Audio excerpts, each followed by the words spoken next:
Guys, today we have Steve Mueller, Director of Research, Center of Business and Economic Research at University of Las Vegas.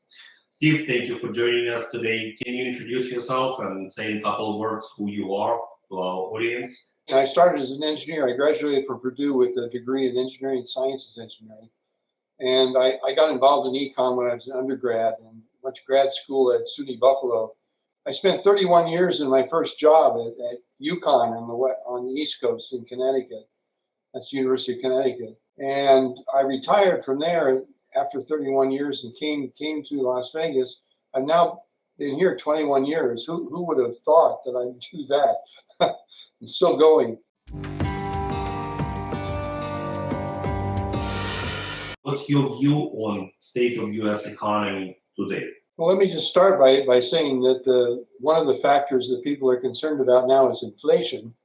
And we saw that the Fed took the first step, or in fact, the FOMC took the first step for increasing interest rates at their meeting this week, up by 25 basis points. And the FOMC stands for the Federal Open Market Committee. It's the group at the Fed that determines interest rate policy. It includes the 7 members of the Board of Governors, although there's some vacancies at the moment, plus 5 presidents of Federal Reserve Banks. We have 12 Federal Reserve Banks in the United States, and 5 of the presidents serve on a rotating basis. And the New York Fed president, since that's the location of open market operations, is always on that FOMC. But all the presidents show up. They're not going to miss that meeting. So that seems to be number one problem right now is inflation. If we go back before the pandemic, the Fed and the FOMC had a heck of a time trying to generate their target inflation rate, which is 2%. So I don't know. I've talked to many reporters recently within the last month or so, and I always make the following statement, which is people don't remember, or they conveniently forget that for 20 years we've had pretty low inflation, and now we've popped inflation up. It's now about 8% on the CPI.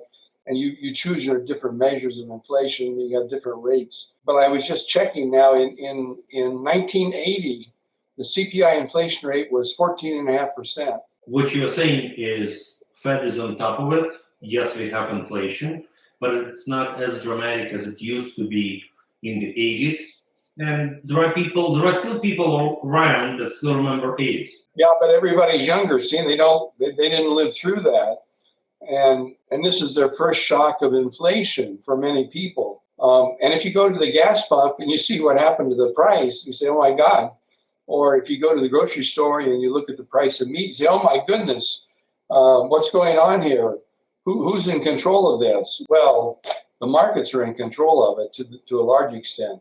The Fed tries to control on the side by controlling interest rates. So I understand the concern. And for some people, it is a problem because they're living on the margin.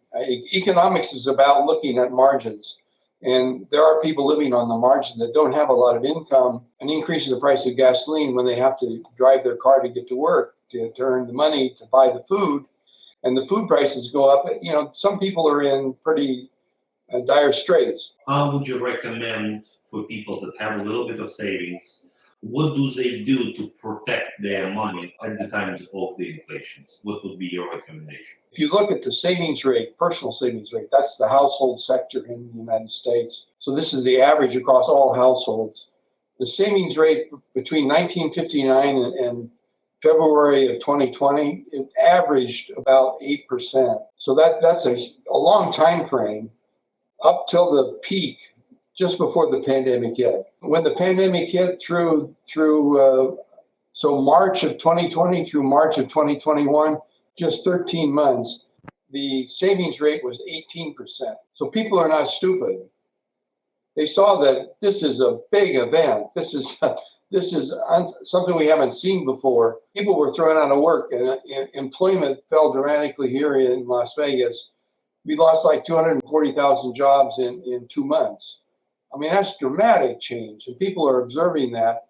And the government steps in. Now, certainly in this case, there was somewhat bipartisan support for providing some relief to households. Many sorts of government programs that were instituted I'm going to focus in on one, and that was the extra unemployment compensation. The initial package was $600 a week. So think about that. If you worked a 40-hour week, you're getting $600 from the government on top of unemployment if you're out of work. That's $15 an hour just for not working. So it's not surprising people said, we're getting this money coming in, we better not spend it.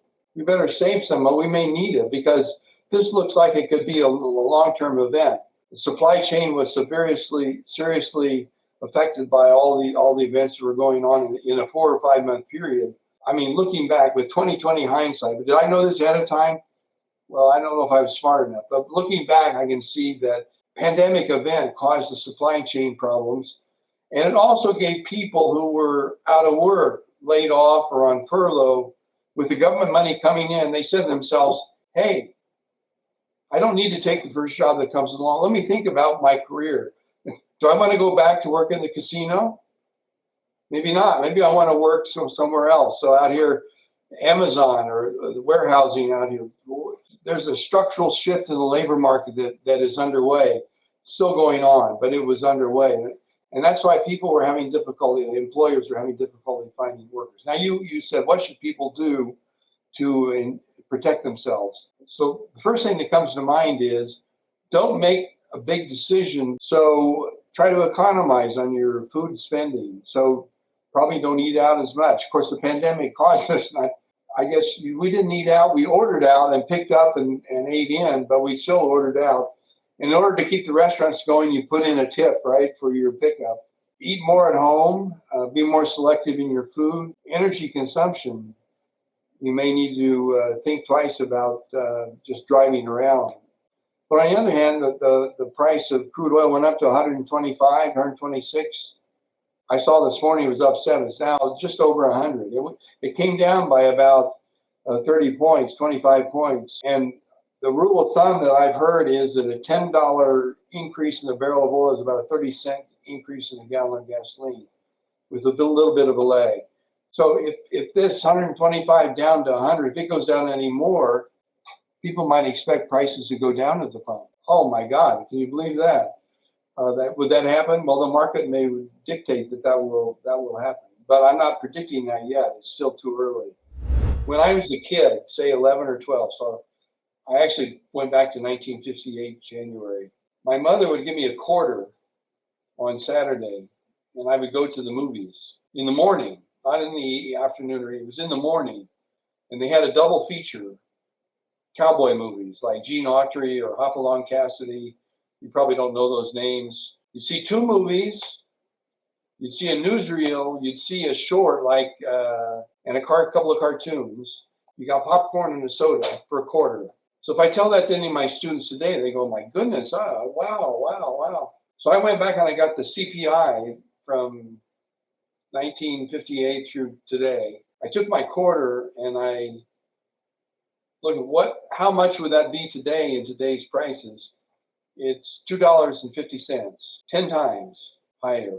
Now you can't do that at the movies these days. Okay, you can't. I don't know if you can get popcorn for $2.50.